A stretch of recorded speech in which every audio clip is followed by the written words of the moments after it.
my name is Yoman Flores. First of all, I'd like to thank you for tuning into our installation video. Our wear pads have successfully been installed on applications worldwide and are the best and most cost-effective way of eliminating pipe system corrosion. We start by making our wear pads to the exact OD of your pipe.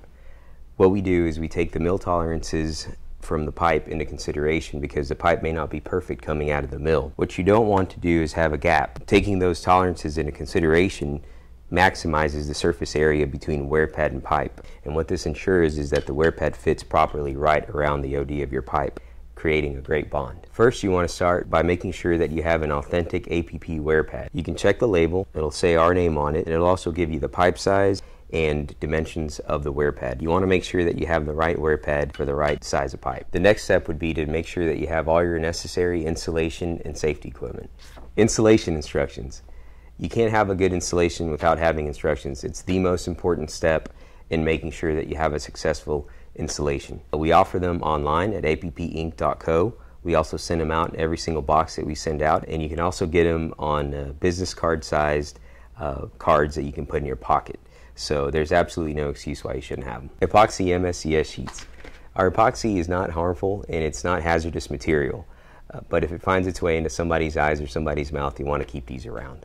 You want to make sure that you have all your safety equipment as well. Safety glasses. You've got to protect your eyes. You also want to wear gloves. Although our epoxy is not irritant to skin, it makes cleanup a lot easier, and some places require that you actually wear gloves. You can use industrial gloves, or you can also use any type of disposable gloves that you can just throw away after you're done using. Our epoxy applicator. Our epoxy applicator is specifically designed so that it minimizes the human error of having to mix a part A and part B. It consistently mixes our part A and part B epoxy so that you don't have to. You'll also need our two-part epoxy kit. Our two-part epoxy kit also minimizes the occurrence of human error by having two parts that are squeezed through this tube and mixed through this applicator right here. The static mixer has little riblets in it, and what the riblets do is properly mix the epoxy. It takes all the guesswork out of having to mix the epoxy. Sandpaper. 36 grit sandpaper works really well because of its coarseness. The coarseness of the sandpaper gives you a very good profile on the pipe. What you will use this for is to create a profile on the pipe for the epoxy to bond to. Paper towels. You'll also need paper towels so that you can spread the epoxy around the perimeter of your wear pad. Paper towels make cleanup a lot easier as well. Do not use a dirty paper towel or a shop towel. What this does is it contaminates the surface and it can impede the bonding of the epoxy to the wear pad. Quick dry cleaner. You're also going to need to use some type of quick dry cleaner. Any flashable solvent, acetone, alcohol, anything according to your shop's regulations will work just fine. It just has to dry immediately and be able to rid these two surfaces of any type of chemical residue.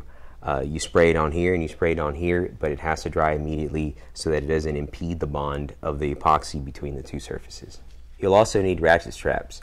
Ratchet straps are recommended for any pipe sizes over 6 inches. The reason being is because of the weight of the pipe may ovalize once it hits the support. So you want to make sure that you have something good and sturdy on there to hold it on. For 4 inch and below, you can use zip ties. Zip ties work just fine because of the smaller diameters. All you need to do is make sure that you torque down on them real good and that you secure your wear pad to your pipe.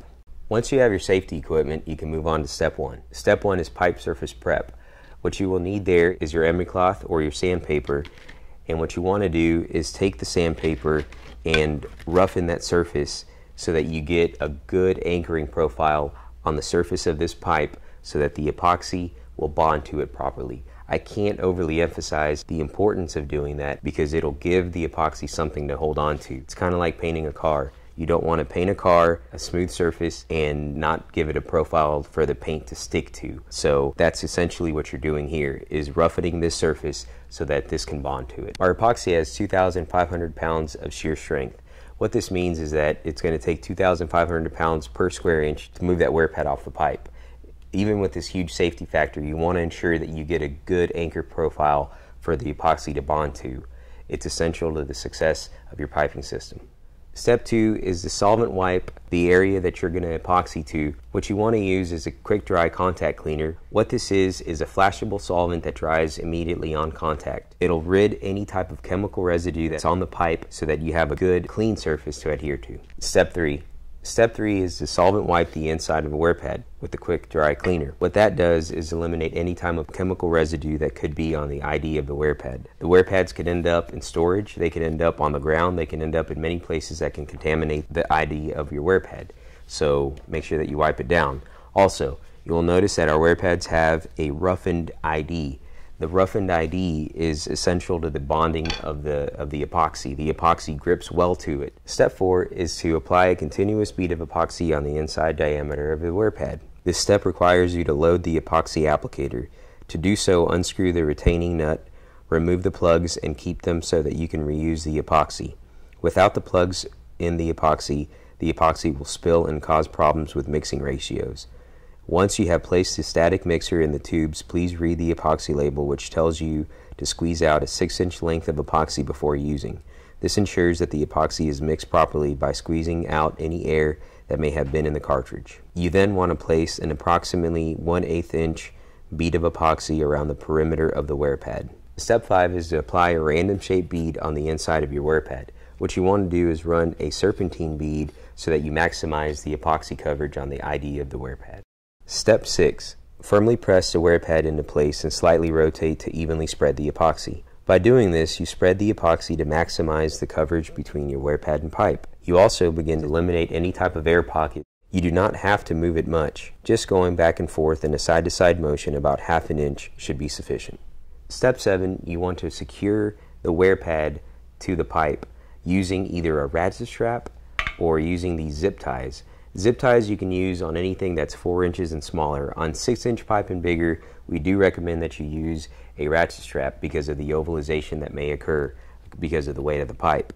What you want to do with your zip ties is put them on either ends to hold pressure on the wear pad, eliminating trapped air pockets and holding the wear pad in place while the epoxy cures. Step 8 is to create a bead of epoxy around the perimeter of your wear pad to ensure that no moisture can penetrate between the wear pad and pipe. This is another vital step. What you want to do is completely seal the perimeter of the wear pad so that nothing can come between the wear pad and pipe. If you have excess epoxy coming out the side, then you can use a gloved finger or a paper towel to spread it along the perimeter and seal the edge. If needed, squeeze more epoxy onto the wear pad to create the perimeter seal. This is the same concept as caulking a bathtub or a window. Step 9 is to leave your ratchet straps or your zip ties on the wear pad and give it 4 to 6 hours, give or take, on the ambient temperature or humidity outside so that the epoxy can set. It takes 4 to 6 hours for that to happen, but you want to make sure that you make sure it's not tacky.